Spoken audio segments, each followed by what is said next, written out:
Hello, everybody. It's Curly of Curly Feng Shui Master, and I wanted to talk to you today about stories and storytelling and the power of this in our lives. And stories shape our existence every single day, whether you're somebody who's into theatre or not, or whether you're somebody who's very logical, very matter of fact, whether you're somebody who's very dramatic and emotional. I'm talking about stories in the context of how we literally look at our lives and make different things mean something to us. So right now, at this time, we are in the phrase that's been used is unprecedented times. Okay, so there is this virus going around the world.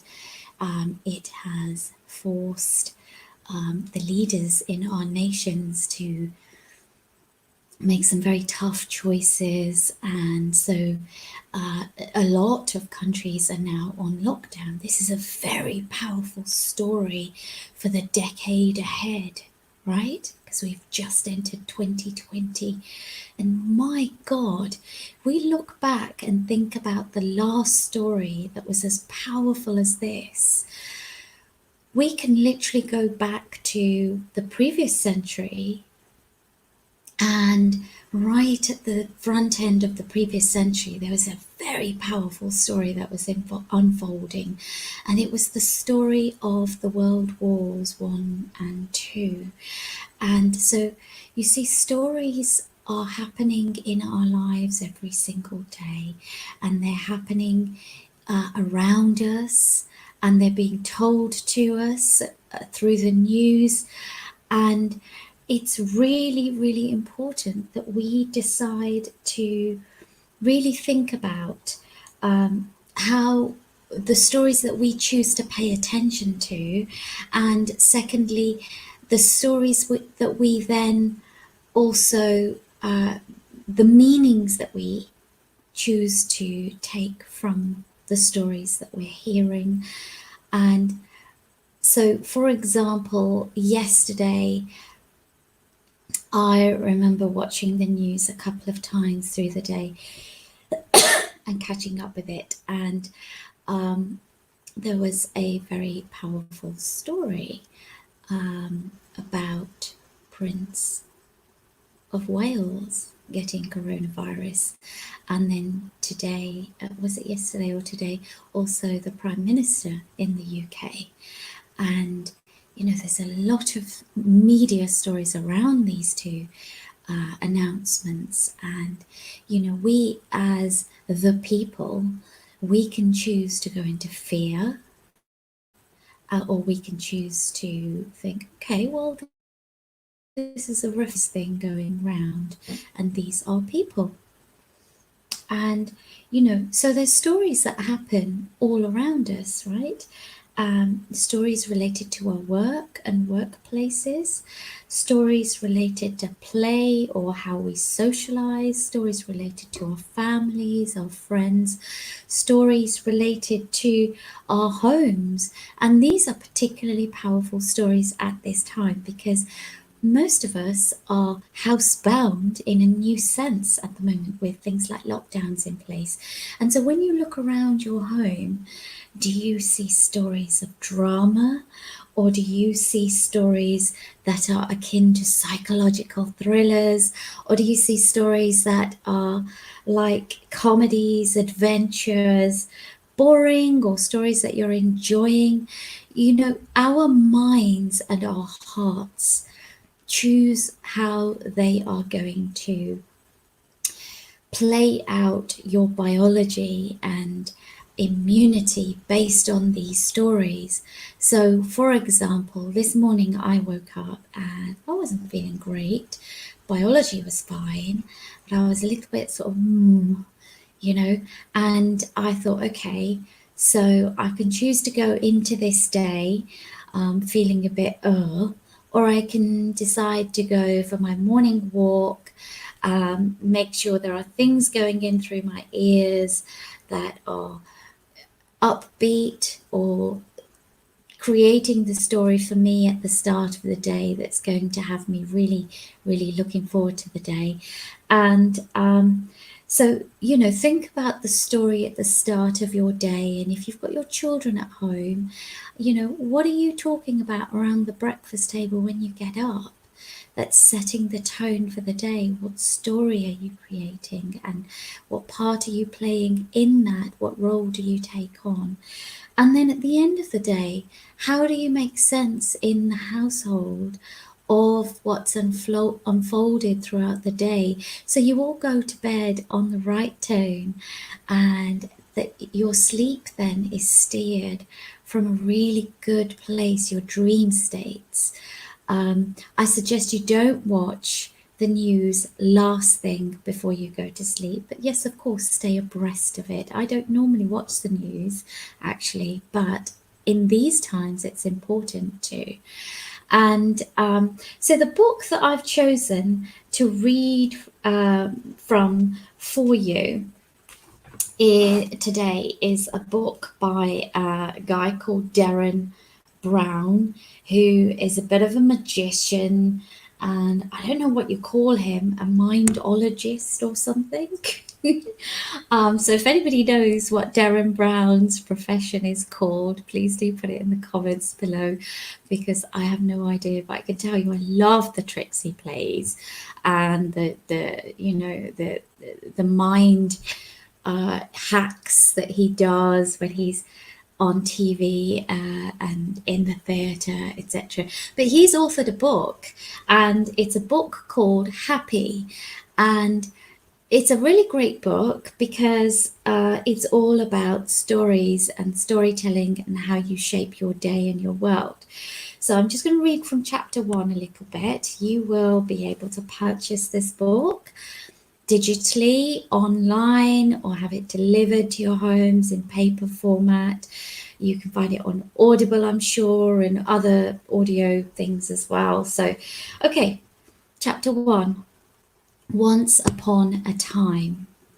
A while ago, my long-term friend and collaborator, Andy Nyman, told me the following story.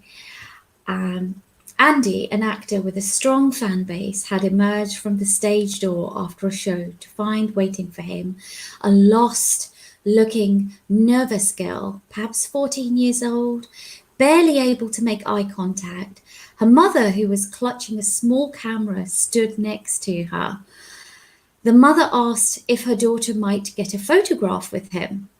He happily agreed, and the girl wordlessly stepped forward and wrapped an arm tightly around his torso. He could feel her trembling at his side as he posed. As they posed, he grinned dutifully, and as the mother took the picture, Andy sensed that the girl had neither smiled nor properly faced the camera. So he asked to look at the picture on the camera's viewing screen, and there he was, looking the picture of happiness, while the poor soul next to him had indeed been caught with her eyes half shut and expression indistinct. "Do you want to do that again? You weren't smiling," he asked the girl. The mother answered for her, "Oh, she always looks terrible in pictures." I don't know why I'm putting that silly accent on. My friend was taken aback by her words. "Don't say that," he protested in defense of the daughter, at which point the girl spoke up for the first time. "Oh, it's okay. It's true." In that brief exchange over a photograph, there also appeared to be a snapshot of a life, one of wretched self-esteem for the girl and its apparent maternal origins. Instead of helping to encourage and nurture her child at all times, as we would hope the mother, it would as we would hope the mother, it would certainly seem, is instead helping to perpetuate a crippling lack of self-belief. The damning word in the mother's remark is always, because always tells us there is a pattern, a story at work, and stories affect us deeply. When I perform my day job as a kind of magician, I work with people's capacity to fool themselves with stories. A good magic trick forces the spectator to tell a story that arrives at an impossible conclusion. And the clearer the story is, the better. Normally, everything you need to solve the puzzle happens right in front of you, but you are made to care only about the parts that the magician wants you to. When you join up those dots so misleadingly and provocatively arranged, you are left with a baffling mystery.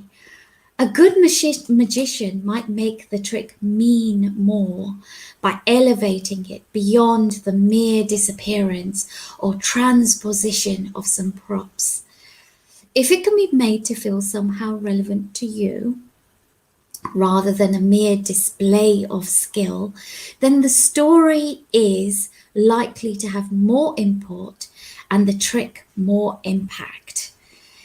If a magician exploits our capacity to continuously and consciously modify events in the ongoing world to form a story, even at the expense of everything we know to be possible in the universe, then we are indeed master editors, tirelessly working to communicate to others and ourselves a meaningful tale. We turn the memory of a holiday or a meal into something entirely wonderful or completely appalling, depending on the story we have decided for ourselves of a successful or failed event. We adjust details and selectively remember what fits into our preferred narrative. When a relationship ends, we may one day recall all the good times we shared with that person, and the next day all the bad. These stories shift and change. We are, each of us, a product of the stories we tell ourselves. Some of our stories are brief and inconsequential, allowing us to get through our day and make sense of other people. I'll do this and head to the shops and get that done, and then I'll be able to completely relax this evening. Or, she was snappy because she's really worried that I'm putting other people before her. She does that because she's insecure. These are neat narratives that allow us to arrange complicated reality into a satisfying, tidy parcel and move on with our lives. Without them in place, we would see only a mess of details. If we were unable to form meaningful patterns, our lives would become overwhelmed. Other stories, like the one we sense, the girl at the stage door is learning from her mother, become deeply ingrained and in many ways define who we are. We tell ourselves tales about the future. Oh, I'm an awkward misfit who looks terrible and always will. Or, I'll never have a fulfilling relationship. Other stories are about the past. I'm like this because my parents treated me in a particular way. Or, I'm an unlucky person, always have been. Yet our entire past, which we feel in many ways correctly, is responsible for how we behave today, is itself just a story we are telling ourselves in the here and now. We join the dots to tell one tale when we consider how, for example, we came to this point in our career, another when we consider how we developed our psychological foibles and strengths. It is hard to think about your past without tidying it up into a kind of story, one in which you are cast as the hero or the victim. Invariably, we ignore the regular dice rolls of chance or random luck. Successful high flyers are typically prone to ignoring the interplay of blind fortune when they credit their career trajectories to their canny business sense or brute self-belief. We tell the story we want to tell, and we live out those stories every single day. So that is part of chapter 1 of a really great book. And this book is basically, it's basically a book about, it's a book that is about stories and how they shape our lives, and how even when we are unaware of it, we're telling a story to ourselves about what has just happened, and what it therefore means to us, for us, and if we should feel good about it or bad about it, whether it's going to set a tone that feels like it serves us or doesn't. And so my invitation to you is to think about the story that you would like to play out for you and your families and your children throughout this pandemic, throughout the lockdowns and living at home, working from home, schooling from home, everything from home. And consider how you want to help shape the stories your children tell themselves, play out. Consider the story you want to be able to tell yourself and live out around how you engage with the rest of the community around you, either digitally or on a exercise walk, obviously from a safe distance. And then think about what can you do to help play that story out. And the very first step is choosing how you're going to feel, because when you feel good, you literally change your biology. And if you change your biology to a strong biology through feeling good, then each of your cells will have a sense of well-being, and it will bring out the immunity in them stronger, which means that you face the virus and the conditions around you from a very strong place. Or that if you're not feeling so well, you're going to step into that healing modality far more swiftly, and it's going to engulf your whole experience and help shape your healing experience and journey and timing and all of this. And just really give that some thought. So for now, I'm going to sign off. And that book today was called Happy from Derren Browne. It's available online. You can order it by delivery. You can read it digitally. You probably listen to it audio as well, although I haven't checked, I have to be certain. So please do put in the comments down below if you know that it's available on audio. But I don't know about you, I certainly found that first part of chapter 1 really quite interesting. And wherever you are in the world, whether it's the evening, the day, afternoon, morning, I hope you are having a spectacularly wonderful day, and the story you're telling yourself about your life experiences is absolutely fabulous, because that's what you want to live out. And so for now, I send you all my love, and this is Callie from Joy Master.